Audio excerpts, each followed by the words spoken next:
Welcome to Public Forum, a community outreach program produced by North Idaho College located on Lake Coeur d'Alene. Featuring guests from around the globe addressing a wide variety of subjects, Public Forum serves to educate and enlighten. Please join host and moderator, political scientist Tony Stewart, in welcoming today's guest. I want to welcome you to our 9th of our 10-week series, a very special series that we've been doing titled A Journey in Search of the Human Spirit. This came out of our annual symposium at North Idaho College, and I want to take time to thank the Idaho Humanities Council. They were very supportive and helpful with a grant, again, for the 6th year as we look at historical characters in history. As we look at this journey of the human spirit, we welcome 3 people from the past, 3 very famous people, to our program. First of all, Joan of Arc is here, who lived from 1412 to 1431, and who at the very young age of 17 rallied the troops of France under Charles VII and broke the siege of Orleans. Miss Joan of Arc, you're very famous, and thank you for coming to our time in the 21st century to talk about your life and your contributions. Thank you for having me. And our second guest is Leo Buscaglia, who lived from 1924 until 1998, a pioneer of the self-help movement in this country, probably best known of anyone, and the founder of what is called Love 101 class at the University of Southern California. Welcome to our program. We know that you have very passionate ideas and exuberance about this subject. Thank you very much, Tony.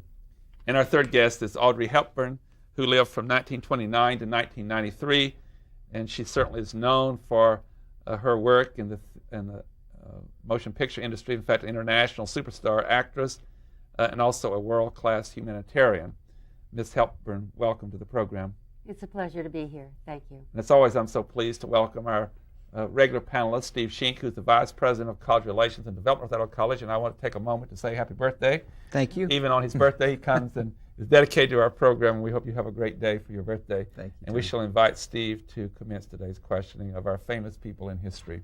Let me first join Tony in welcoming you. It is a real pleasure to have 3 people of your stature with us today. And since many people in our audience, like me, are not as well informed as they ought to be, I thought I'd begin by asking each of you to share with us briefly a bit about your lives and your history. And perhaps we'll go to Joan of Arc first and invite her to start. Thank you. I come from a small village in France called Domremy. My village has been involved in civil war for over 3 generations. My parents are simple people. I lived a simple life. I have been very pious in my life. I was blessed at the age of 13 by the voices of Saint Marguerite and Saint Michel and Saint Catherine, and they helped me to be pious and to be good and giving. When I was 17, I left Domremy. I went to Baudricourt and met with my governor and told him that my divine inspiration had asked me to assist Charles VII, the Dauphin of France, in bringing back France and saving it from the English. I received passage. I met with Charles VII. I convinced him to give me troops. And for a time, I led troops into battle. I rose the siege at Orléans. Orléans is a village on the Loire. The Loire River divides the south of France from the north of France. At that time, it divided the English from the French. At that time, I received a label to my name. I was called Le Pucelle d'Orléans, the Maid of Orleans. And at that point, I left Orléans and I went to escort my king to be crowned in a coronation. He was crowned King of France. I gave my people hope. I gave them a belief that France could be whole again. And I did it in the name of my Lord. Thank you. Dr. Buscaglia? Well, Steve, it's great to be here with you today. I think I'm most well known for teaching about love, and it wasn't something that I came to. I was an education professor, but I had woman in class, a young woman, who, without any of us knowing about it, just suddenly took her life. She gave no sign that she was going to take her life. And I thought, what is this teaching for? Why are we teaching people to read and write and philosophize, and yet they don't have their own dignity and self-worth intact? And so I thought, well, we need to get some students together and just rap and talk about love and talk about the important things. And so we did. We sat in a circle and we talked about love, and I learned as much as I taught in that class. In time, this class became very, very successful, and they didn't know what to do. Eventually, 600 students wanted to register for the class, and we couldn't take them all. But it was an amazing experience. And after a time, I'd collected so much from these students that I decided to write a book, and I entitled the book Love. And I thought there would be a problem when I went to the publisher. I thought certainly in the history of the world somebody has got the copyright for love. But there was love and peace and love and war and love and will, and there were all kinds of love, but no one had thought to entitle a book Love. And so I guess I have the copyright for love. Thank you. Ms. Hepburn. And by the way, before we end the show, I'm going to have to get your autograph because you are certainly my wife's favorite actor. She wouldn't forgive me if I didn't get your autograph. Well, I'd be happy to do that. Thank you very much. And it's interesting that you should ask this question because I don't think I ever really thought about my life so thoroughly as when I was trying to prepare to come to your wonderful event, the Popcorn Forum, which I thoroughly enjoyed doing. But as I was preparing for this, I could see that there were some very distinct happenings in my life that led to the last job that I considered to be my job and one of my most passionate jobs that I had in my life. But I was born in Brussels to a Dutch mother and an Irish father, and I was born basically in conflict because they were already at war with one another, and at a very early age, my parents divorced, and that was a very defining moment to me because my father basically left the family, and I heard very little from him ever again. So I had these very deep set in insecurities from that abandonment from my father, who I absolutely adored. And from there I moved into a more public conflict, which was the war in 1940. My mother thought that she was going to move us to Arnhem and that we would be safer there, but that was not the truth. Actually, Arnhem ended up being a tremendous battle site of the war, one of the most devastating battles of the war. And in the wartime, I experienced human strife like I couldn't possibly have imagined, just as an 11-year-old, and the war years lasted until I was 16 years old, where I was by that time almost dying. I was completely malnutritioned and had several problems because of that. But a wonderful organization called UNRWA came in right after the war was over with nutrition and emergency aid and basically saved my life. So this was a new United Nations fund that was the forerunner of UNICEF.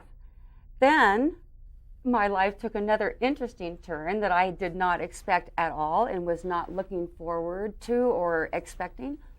And I became this movie star.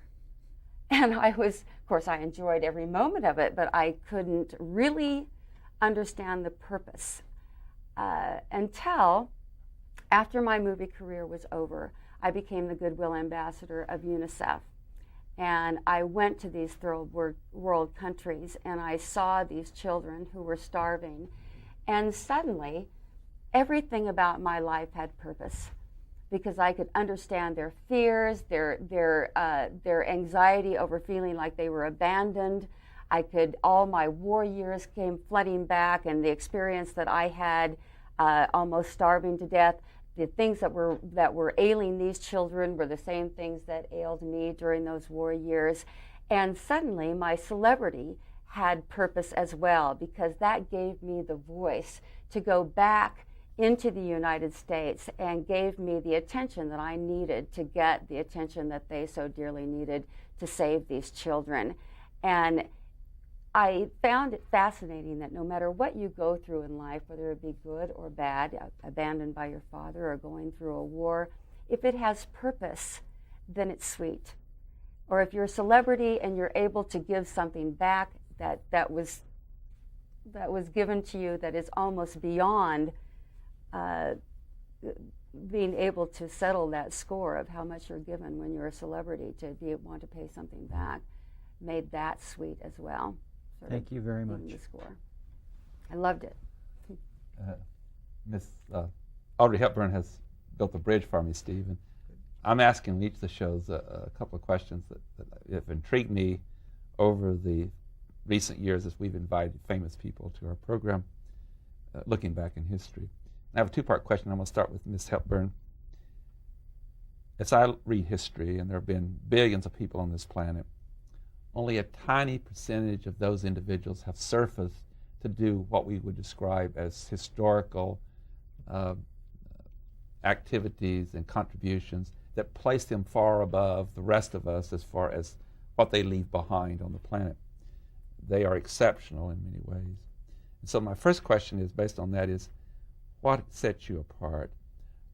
What about the human spirit internally did you have that caused you to have not only this great motion picture career, but also humanitarian contributions?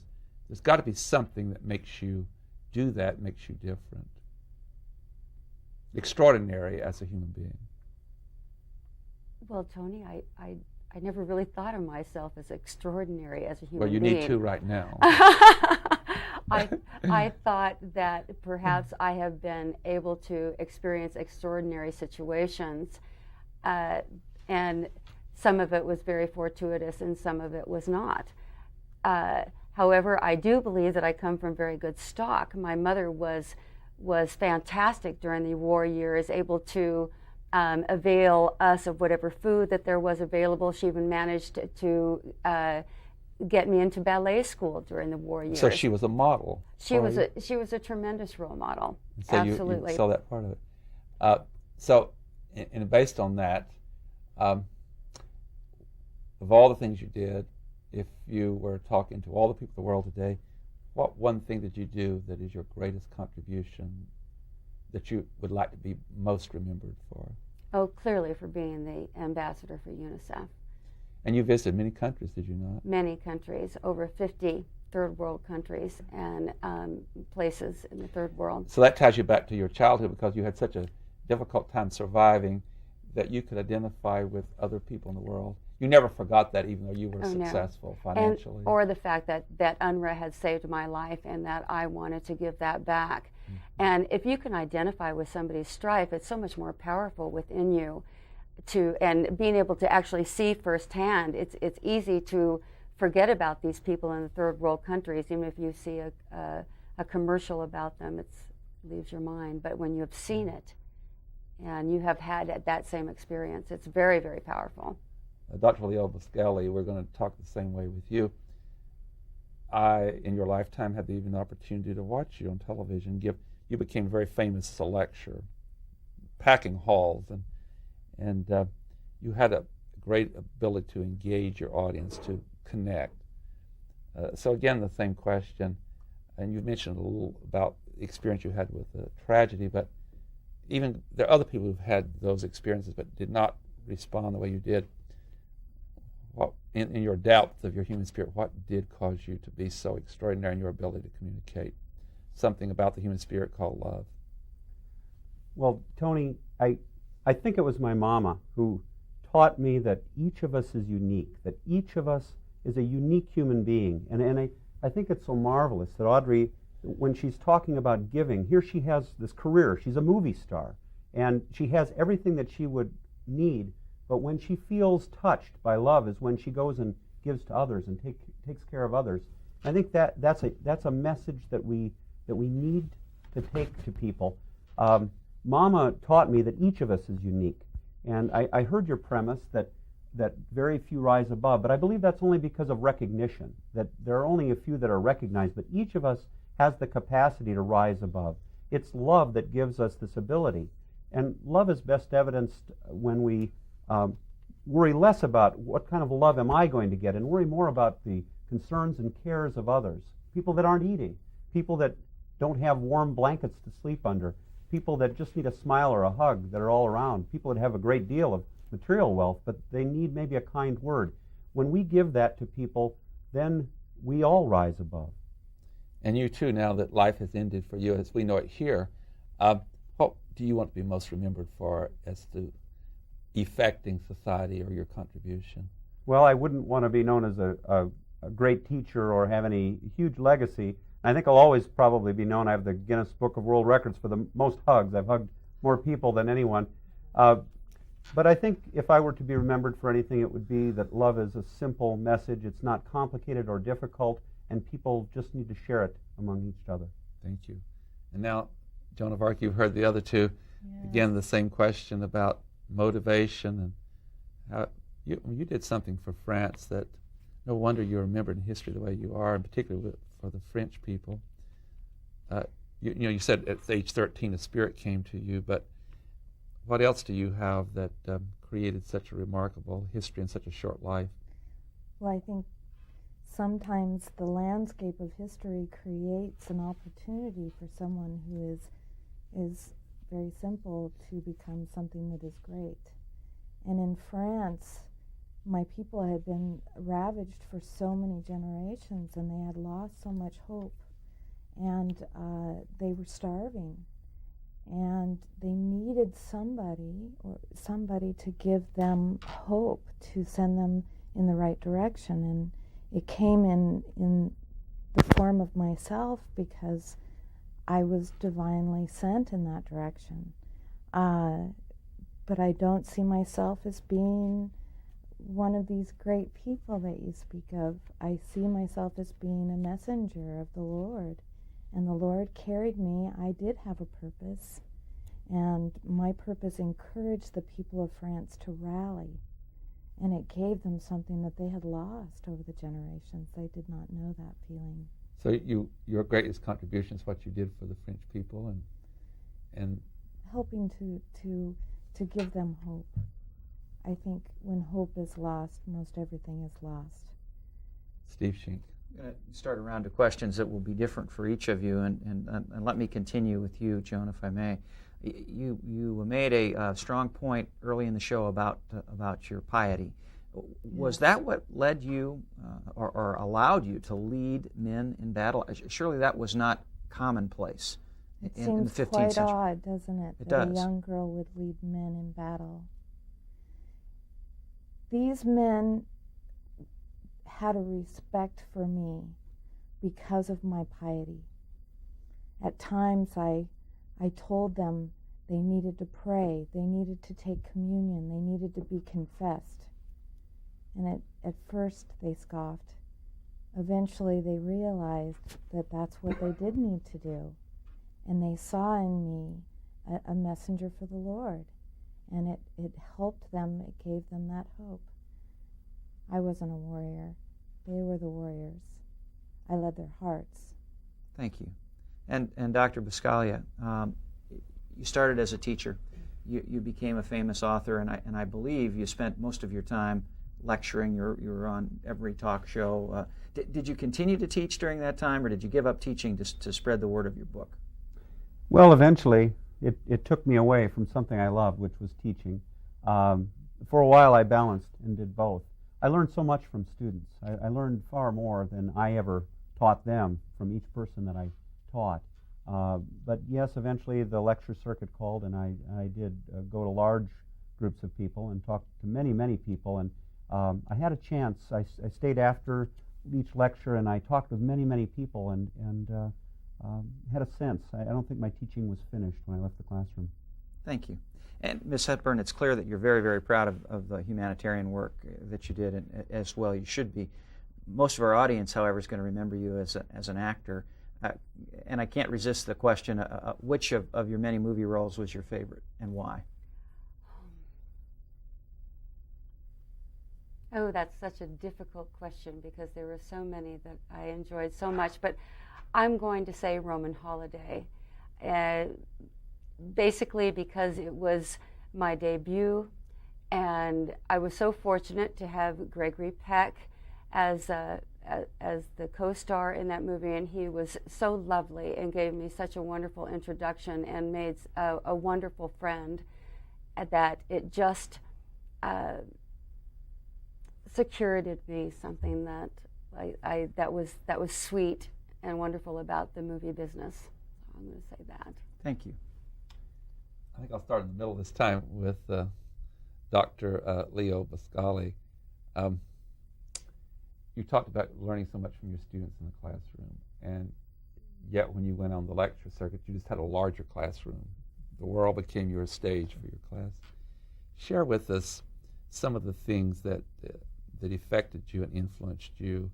You had very personal relationship with your audience, because you created it they were hungry for something that had to do with human relationships and living in a technical society that's been somewhat more distant than in the Renaissance and the humanities.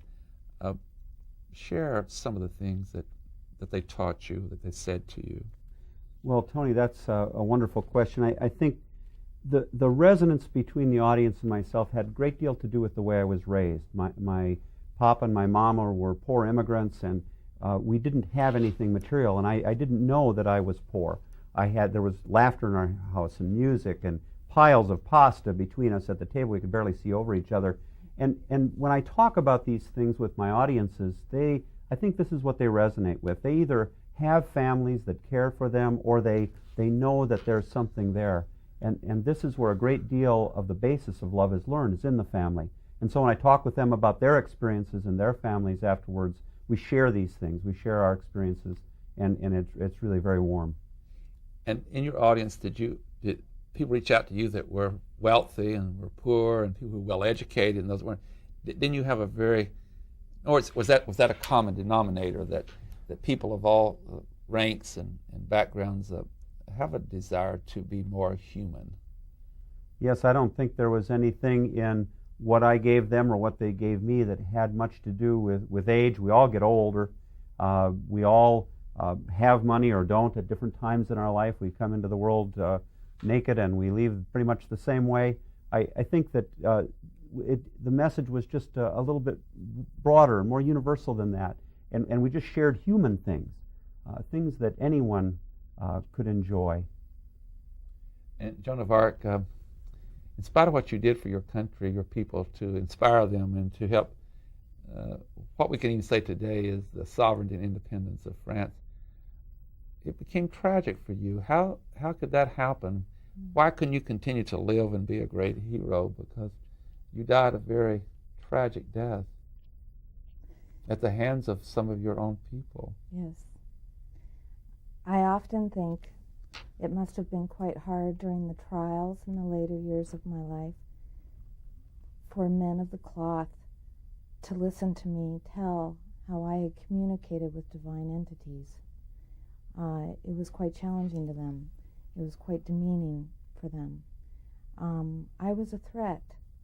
I had obviously brought forth an incredible amount of power on behalf of the people. And when anybody has that ability, it intimidates the powers that be. And at that point it was the political powers and the power of the church that saw me as a threat. And those people who admired you and that you led, they were not able to, or were they not trained enough or organized enough to save you? They felt fear. They felt fear. I think that the majority of the people who lived in France with me during my time felt an obligation to their country, to the political system, and to the church. And there wasn't much that they could do. Perhaps they were at a loss. Miss Audrey Hepburn, you played a lot of roles. And from what I've heard from interviews with a lot of people in your field, the theater and the motion picture industry, that you have to become deeply involved in the role. As you were preparing for one of those, were you able to separate your normal, ordinary life from that, or how did you deal with that, going back and forth between who you were as Audrey Hepburn and the character you were playing? Well, I worked very hard. I don't think that I really understood. I had a very insecure soul, so I would just try very hard. A lot of the work that I was doing, at least up until the movie Wait Until Dark, my husband Mel Ferrar was involved in. That my first husband at the time. So I felt like we were just doing a project together as opposed to really getting into the role. I didn't really feel it very difficult because my roles were not all that dissimilar. I didn't feel. On that note, Steve, I've got to bring them out of character. Our viewers would like to really know who they are, I'm sure.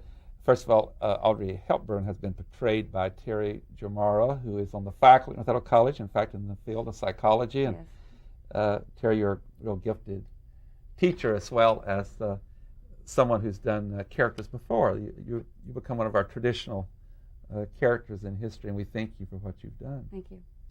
And secondly, Dr. Leo Pascali has been played by Steve Ruppel, who I'm proud to say is part of one of our colleagues, and he is director of a very large program that is the computer systems on our campus, and they're all over the campus in offices and students, so you have a great responsibility there.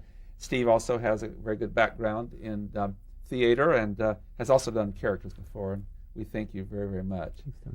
And third is Joan of Arc was portrayed by Charla Chittick Trainer, who is new to our faculty, and we're delighted to have her on board in the history department, and we hear great things about you too with your students, and you have shown your great talent, and this is your first year to do it, but I'm sure you'll want to come back and do someone else in the future. So I wish I had time to ask you individually what it's meant to you and how you've grown personally from playing famous people in history, but on this program the clock always wins out, and Steve and I have to always yield to that clock, and we thank all three of you. You perform before the audience and again before our TV audience, and it adds to the great quality at North Idaho College. We now have had in the 6 years close to 200 people played in history, and you've added to that in a very high quality way, and we thank you very much. Ladies and gentlemen, I hope you'll be with us again next week at this same time when we will do the 10th program of A Journey in Search of the Human Spirit, the 10th and final program of this series, and then after that we'll move to some other subject. Until then, please have a good week. I am Tony Stewart. Recorded on the campus of North Idaho College, Public Forum is the longest-running entirely college-produced program on PBS. Each episode is pre-recorded live and is an educational outreach from North Idaho College. Please join us again at this same time next week for another edition of Public Forum on this public television station.